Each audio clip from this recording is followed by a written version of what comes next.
Kevin Eastman, co-creator of the Teenage Mutant Ninja Turtles, and you're watching me on the Casey Jones Montreal channel.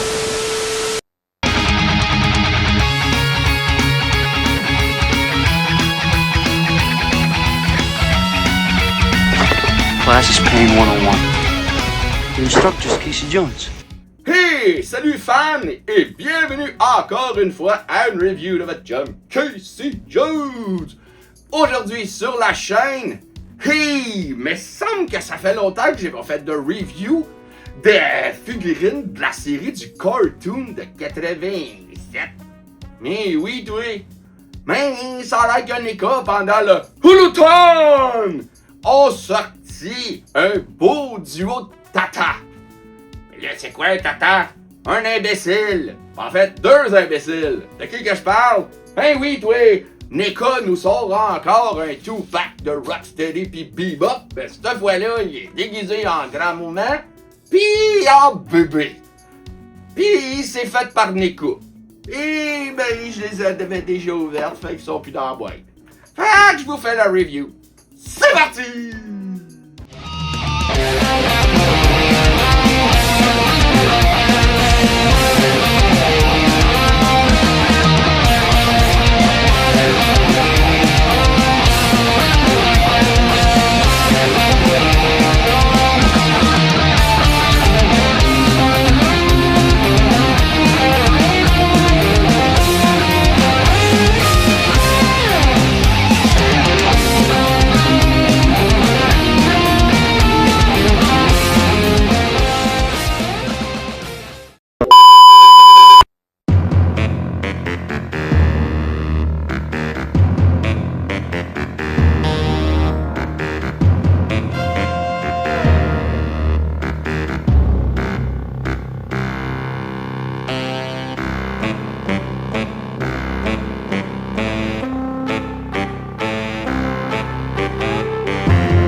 Et les voici, nos deux imbéciles préférés, Bebop et Rocksteady en version grand-maman et bébé.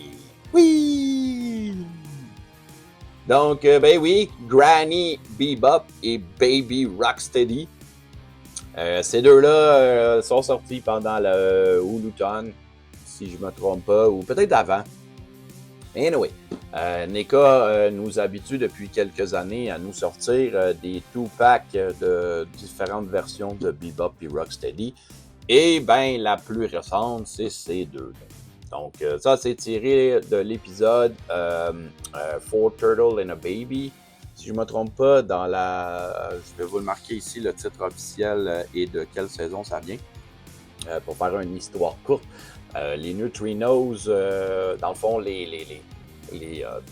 roi et la reine des Neutrinos envoient leur bébé dans un portail, et c'est destiné aux tortues pour protéger le bébé. Le bébé venait déjà avec si je ne me trompe pas, les 3 Neutrinos. Donc, c'est le bébé ici. Donc, j'ai complètement oublié son nom au bébé. S'appelle, je m'en souviens plus, mais voilà le nom ici. Excusez-moi. Donc, c'est ça. Donc, ces deux-là se déguisent comme ça parce que le Channel 6 décide de faire une compétition du plus beau bébé. Et ben, pour se rapprocher de Tribble, en tout cas, quelque chose de là. Le nom du bébé. Pour pouvoir s'approcher du bébé, ces deux-là se déguisent et puis vont à la compétition du plus beau bébé. C'est ça. Donc, allons-y. Je les trouve quand même très drôles. Ça fait une petite addition spéciale à la collection. Moi, j'arrête pas de dire que les variants m'intéressent pas, mais ils nous sortent toujours quelque chose qui me fait rire ou qui me fait dire « Ah ben, finalement, je vais changer d'idée, puis ben, je vais les acheter. » Donc, ceux-là viennent de mon chum Frank, qui est allé faire un petit tour aux États-Unis pour moi, et ben, il les a rapportés. Donc, merci Frank. Et c'est ça. Donc, allons-y avec les accessoires. Il n'y en a pas beaucoup. Vraiment pas. Je pense que, honnêtement, ils n'en ont pas vraiment besoin de plus. Donc, si vous voulez ces deux-là pour des accessoires, il n'y en a pas. Donc, à part les mains et le carrosse ici, je vais vous montrer. Bebop embarque très bien dedans. Pas Bebop, Rocksteady, excusez-moi. Et ben, c'est ça. Donc, deux mains entrouvertes pour tenir les accessoires. En fait, c'est son sac à main ici. Je vais vous le montrer dans quelques secondes. Donc, et deux mains tout grandes ouvertes comme ça. Pour Bebop. Et deux poings. Parce que j'imagine qu'une grand-mère, ça donne des coups de poing pareils. C'est une blague. Donc, ça pour les poings. Même chose pour Rocksteady. Il vient avec deux poings. Il vient avec deux mains tout grandes ouvertes. Parce que j'en ai déjà mis une dans la main. Et deux mains pour tenir ses accessoires. Qui pour lui est sa titine ou sa suce, comme on dirait ici, nous les Québécois. Sinon, c'est sa titine pour ses dents de bébé, là. Donc, bon, ben, j'y vais avec Bebop. Je vais mettre Bebop comme ça ici devant vous. Je vais amener le carrosse comme ça ici. Et je vais mettre Rocksteady ici. Donc, c'est ça pour Granny Bebop. Donc, lui, la seule accessoire qu'il a, c'est son sac à main. Et son sac à main, il est fait en espèce de plastique mou. Donc, on peut l'ouvrir ici comme ça. Si on veut, on peut y cacher des petits accessoires. C'est ça.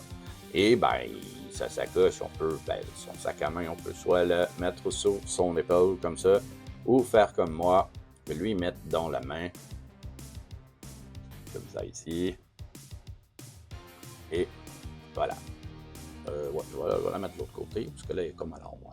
Ben, pour moi, à l'envers. Comme ça. Donc, c'est ça pour le sac à main. On peut rapprocher sa main comme ça. Comme ça ici. Donc, sa robe ici est faite en tissu. Et, ben, il n'y a rien en dessous. Et ils ne sont pas badrés, ils ne sont pas forcés à faire quoi que ce soit. Donc, il y a juste le truc d'articulation qui est un peu weird. Finalement, on va baisser sa robe. C'est ça. Donc, ils ne se sont pas cassés, ils ne se sont pas vraiment forcés. Oups, ça sacoche vient de tomber. Donc, ici, avec son collet, tout son torse ici est en plastique. Et avec des talons hauts. Et ben, ses lunettes sont collées, sa perruque ne s'enlève pas naturellement, mais sa bouche ici, elle rouvre. Donc, il y a une articulation à la bouche. Donc, on peut le faire en train de crier et de vouloir frapper avec son sac à main, comme ça ici, genre.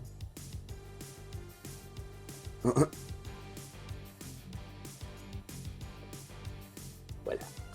Donc, il est prêt à frapper avec son sac à main. Ya! Mais moi, je préfère y mettre comme ça dans la main. Bien. On va faire, là, Bebop. Ça.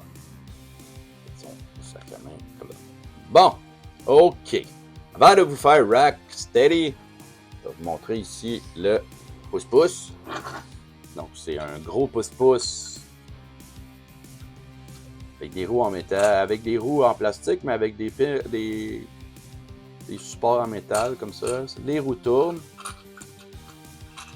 Et naturellement, il y a un gros espace pour mettre notre cher Rocksteady dedans. Donc, on peut juste comme une fois qu'on a trouvé l'équilibre de Bebop, c'est juste comme ça ici, mettre, l'attacher pour faire comme s'il est en train de le pousser, comme ça. Et voilà. Ensuite, on y va avec Rocksteady en bébé. Donc, très, très, très drôle avec son espèce de bonnet de bébé jaune avec son chandail trop petit, sa couche, ses petits souliers avec ses petits bas. Et lui, il a des articulations un peu partout, la bouche naturellement, la tête. Son accessoire, c'est comme j'ai dit, une sucette, une suce, titine. Oups, la titine, elle est partie. Donc, et voilà. Donc, elle est mauve pâle avec le bout jaune. Et on peut ouvrir la bouche à Rocksteady et la mettre dans sa bouche. Voilà. Donc, moi, la manière que j'avais placé dans mon display, j'avais mis la titine, comme ça, dans son doigt. Et je l'avais mis comme ça. Alors, c'est pas facile. Bon, comme ça. Donc, voilà. Et oui, on peut se forcer. Oui, on entend les articulations cric-crac-croc. Mais une fois, même si c'est mieux, comme ça. Donc, une fois qu'il est comme en position couché, assis, il rentre très bien, sort of, mais non, il rentre très bien dans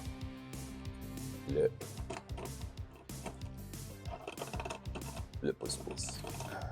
Comme ça ici. Et voilà. Et voilà. Donc, on a notre Granny Bebop et notre bébé Rocksteady. Je vais les tourner juste pour que vous voyez de quoi ils ont de l'air de l'autre côté. Et voilà. Comme ça. Donc, on peut voir Rocksteady qui tient sa suce et Bebop qui pousse le bébé. Donc, c'est ça. J'ai fait le tour. Comme je vous ai dit, eux autres qui étaient en vente, si je ne me trompe pas, pendant le All-Luton. Je ne sais pas d'autres où on peut les trouver. Honnêtement, je m'en excuse.